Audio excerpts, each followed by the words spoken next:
వాక్యమే నన్ను బ్రతికించెను, బాధలలో నెమ్మదినిచ్చెను. అనుదిన ఆత్మీయమన్న కార్యక్రమానికి మీ అందరినీ ప్రేమపూర్వకంగా ఆహ్వానిస్తూ ఉన్నాం. ఈ దినము ఆంధ్ర క్రైస్తవ కీర్తన పుస్తకం నుంచి 46వ పాట పాడుకుందాం. ప్రభువా నిన్నారాధింపను చేరితిమి, ఉదయ శుభాకాంతి ప్రభావింపగా. దేవా నేడు శుభాకాంతి విరాజింపగా. విభవముగలు ప్రభాకరముగలు విరియునితే సంబలర్పగా. నబిదనాంబుల గూడి భక్తిని ఆత్మతో సత్యాంబుతోడను, ప్రభువా నిన్నారాధింపను చేరితిమి, ఉదయ శుభాకాంతి ప్రభావింపగా. దేవా నేడు శుభాకాంతి విరాజిమ్మగా. ఇరులుంగమ్మిన నుండి అరుణోదయముదనుక నరిగా పూనీవే కదా. దేవారాత్రి యరిగా పూనీవే కదా. విరివిగా మారదయ సీమర్ నెరసియుండిన చీకటులు బో. దరిమి శాంతం బైన మనసుల దయ ప్రసాది పను భజింతుము, ప్రభువా నిన్నారాధింపను చేరితిమి, ఉదయ శుభాకాంతి ప్రభావింపగా.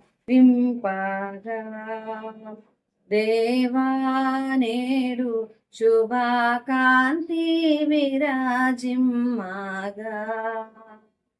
పని పాటలలో మేమి దినము నీకే మహిమ, లోనా గూర్ప నడిపించుమో. దేవా నిన్నే గణపరచ నడిపించుము. తనువు శ్రమ చేబడలినను మా దారి దుర్గమమైన కరంబడా. వనట చెందకనేది చేసిన ప్రభువు కొరకని చేయ నడుపు, ప్రభువా నిన్నారాధింపను చేరితిమి, ఉదయ శుభాకాంతి ప్రభావింపగా. దేవా నేడు శుభాకాంతి విరాజిమ్మగా. క్రీస్తునందు ప్రియమైన దేవుని బిడ్డలారా, అనుదిన ఆత్మీయమన్న కార్యక్రమానికి మిమ్మల్ని అందరినీ ప్రేమపూర్వకంగా ఆహ్వానిస్తూ ఉన్నాను. ఈ సమయంలో అపోస్తలుల కార్యముల గ్రంథంలో ఉన్న వ్యక్తులను గురించి మనము ధ్యానం చేసుకుంటూ వస్తున్నాం. ఈరోజు 11వ అధ్యాయము 27-28 వచనాలను మనం చదివితే, ఆ దినముల యందు ప్రవక్తలు యెరూషలేము నుండి అంతియోకయకు వచ్చిరి. వారిలో అగబు అను ఒకడు నిలువబడి, భూలోకమంతటా గొప్ప కరువు రాబోచున్నదని ఆత్మ ద్వారా సూచించెను. అది క్లౌదియా చక్రవర్తి కాలమందు సంభవించను. ప్రియమైన దేవుని బిడ్డలారా, ఇక్కడ మనం చూస్తే ఈ రోజు మనము ధ్యానం చేసుకోబోయే వ్యక్తి అగబు. ఈ అగబు అనే వ్యక్తి ఒక ప్రవక్తగా, ఆయన ముఖ్యంగా యెరూషలేం వాడుగా మనం చూస్తూ ఉన్నాం. యెరూషలేము నుండి అంతియోకయకు వస్తూ ఉన్నాడు. ఆయన గురించి ఎక్కువగా మనకు తెలియదు. ఇక్కడ మొదటిసారి ఆయన ప్రవచనం చెప్పిన దీన్ని జ్ఞాపకం చేస్తూ ఉన్నాడు. రెండవసారి 21వ అధ్యాయంలో మరొక ప్రవచనం ఆయన చెప్పినప్పుడు మనకు చూపిస్తా ఉన్నారు. అంటే ఆయన జీవితం అంతట్లో కలిపి కేవలం 2 రోజులు మాత్రమే, ఆ 2 రోజుల్లో కూడా ఆయన చెప్పిన ప్రవచనం మాత్రమే ప్రస్తావించబడింది తప్ప ఆయనను గురించిన ఎక్కువ డీటెయిల్స్ మనకేమీ కూడా లేవు. అయినప్పటికీ కూడా ఆయన నుండి కొన్ని విషయాలు జ్ఞాపకం చేసుకుంటే, మొదటిది ఈ 11వ అధ్యాయం 28వ వచనంలో రాబోయే కాలంలో గొప్ప కరువు రాబోతూ ఉన్నది అనే మాట ఆయన చెప్తూ ఉన్నాడు. అది తర్వాత సంవత్సరమే నెరవేర్పులోనికి వచ్చింది. అంతేకాకుండా 21వ అధ్యాయము 8వ వచనం నుండి మనం చూస్తే, మరునాడు మేము బయలుదేరి కైసరయకు వచ్చి 7గురిలో ఒకడగు స్వార్థికుడైన ఫిలిప్పు ఇంట ప్రవేశించి అతని యొద్ద ఉంటిమి. కన్యకలుగా ఉన్న 4 కుమార్తెలు అతని కుండిరి, వారు ప్రవచించువారు. మేము అనేక దినములు అక్కడ ఉండగా అగబు అను ఒక ప్రవక్త యూదయ నుండి వచ్చెను. అతడు మా యొద్దకు వచ్చి సౌలు నడికట్టు తీసుకొని తన చేతులను కాళ్లను కట్టుకొని, యెరూషలేములోని యూదులు ఈ నడికట్టు గల మనుష్యుని ఇలాగు బంధించి అన్యజనుల చేతికి అప్పగింతురని పరిశుద్ధాత్మ చెప్పుచున్నాడనేను.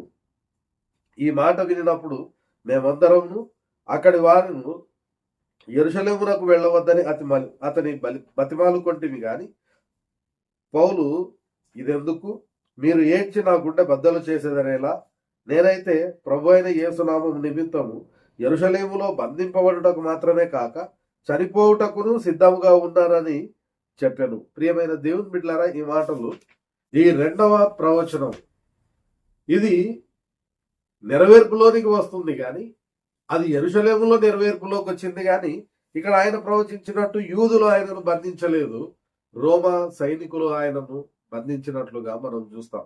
21వ అధ్యాయము 33వ వచనంలో మనం చూస్తాం. 21వ అధ్యాయము 33వ వచనంలో, పై అధికారి దగ్గరకు వచ్చి అతని పట్టుకొని 2 సంకెళ్లతో బంధించమని ఆజ్ఞాపించి, కాబట్టి అది అక్కడ నెరవేర్పులోనికి వచ్చినట్లుగా మనం చూస్తాం. కానీ యూదులు ఆయనను బంధించలేదు, కానీ రోమా సైనికులు ఆయనను బంధించినట్లుగా మనం చూస్తాం. ప్రియమైన దేవుని బిడ్డలారా, ప్రవక్తలు అనేసరికి అది పాత నిబంధనలోనే ఉంటారు అనే కాన్సెప్ట్ ఆ దినాల్లో వాళ్ళకు ఉండిపోయింది. కారణం ఏంటి అనంటే, మలాకి అనంతరము దాదాపుగా 400 సంవత్సరాలు వాళ్లకు ప్రవక్తలు లేరు. కానీ సువార్తల్లో అన్న అనే ప్రవక్తను మనం జ్ఞాపకం చేసుకుంటాం. ఆ తర్వాత ఇక ఎవరు కూడా ఎక్కువగా ప్రవచనం చెప్పినట్లుగా మనం చూడం. కానీ ఇక్కడ చూస్తే దేవుడైతే ఆ ప్రవచన వరాన్ని ఇవ్వడానికే సిద్ధంగా ఉన్నాడని పౌలు భక్తుడు చెప్పిన కొన్ని వచనాల ద్వారా మనకు అర్థమవుతుంది. అంత మాత్రమే కాకుండా ఇప్పుడు మనం చదువుకున్న 21వ అధ్యాయంలో ఆ ఫిలిప్పు యొక్క కుమార్తెలు 4 కూడా ప్రవచించుచుండిరి అనే మాటను చూస్తాం. అగబు కూడా ప్రవచిస్తున్నాడు. వారు చెప్పినవి నిజమవుతూ ఉన్నాయి.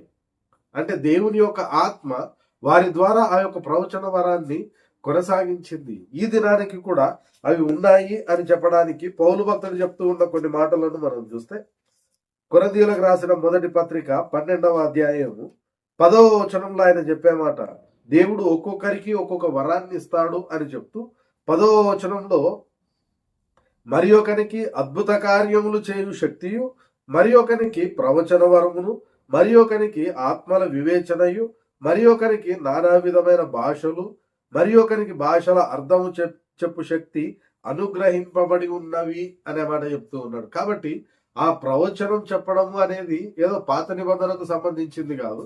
క్రొత్త నిబంధనలో కూడా ఆ యొక్క ప్రవచనాన్ని దేవుడు కొంతమందికి ఇచ్చి జరిగిస్తాడు, పలికిస్తాడు అనే సత్యాన్ని మనకి మాటలో అర్థమవుతుంది. అంతేకాకుండా ఎఫెసీయులకు రాసిన పత్రిక 4వ అధ్యాయము 11వ వచనంలో మనం చూస్తే, మనమందరము విశ్వాస విషయంలోను దేవుని కుమారుని గూర్చిన జ్ఞాన విషయంలోను ఏకత్వము పొంది సంపూర్ణ పురుషుల మగు వరకు, అనగా క్రీస్తుకు కలిగిన సంపూర్ణతకు సమానమైన సంపూర్ణత పొందు వరకు ఆయన ఇలాగు నియమించను.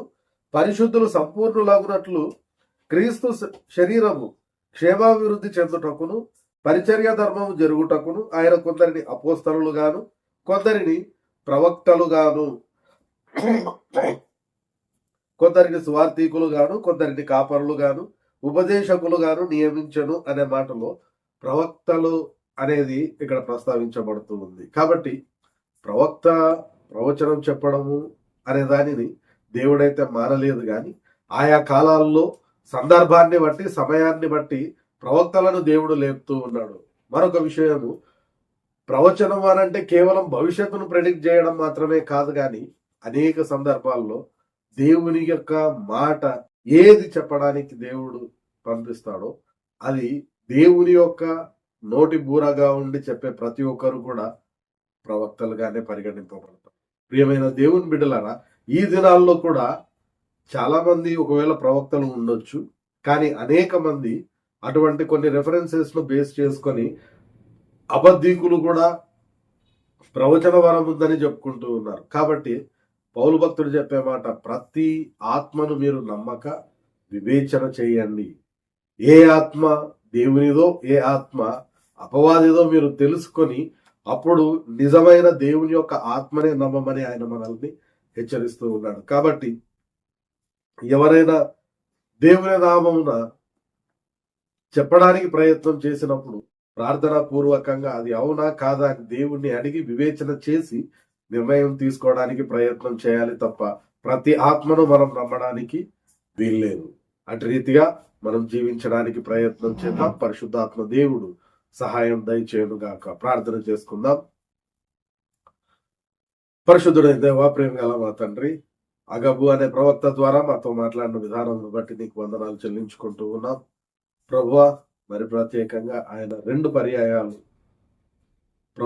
ప్రవచిస్తూ ఉన్నాడు. ఆ 2 కూడా నెరవేర్పులోనికి వస్తూ ఉన్నాయి. అటు రీతిగా ప్రభువా, నీ కొరకు జీవిస్తూ ఉన్న మాకు నిశ్చితమైతే అటు వరాన్ని అనుగ్రహించుమని, మా ప్రియులు ప్రవచనం మా గురించి చెప్పినప్పుడు మేము వివేచించే శక్తి జ్ఞానములను మాకు దయచేయమని, మోసపోకుండా నీలో అంటుకట్టబడడానికి నీ కృప దయచేయమని వేడుకుంటూ, మరొక పర్యాయం ప్రభువా దిన కార్యక్రమాలన్నింటిలో కృప దయచేసి క్షేమంగా నడిపించుమని, నిశ్చితమైతే మేమందరము మరొక పర్యాయం కలుసుకునే వరకు నీ సన్నిధిని మాకు తోడుగా ఉంచుమని యేసు నామమున ప్రార్థిస్తున్నాం తండ్రి. ఆమేన్. తండ్రి, కుమార, పరిశుద్ధాత్మ త్రియేక దేవుని సకల దీవెనలు సదాకాలం మనకందరికి తోడై ఉండి నడిపించును గాక. ఆమేన్.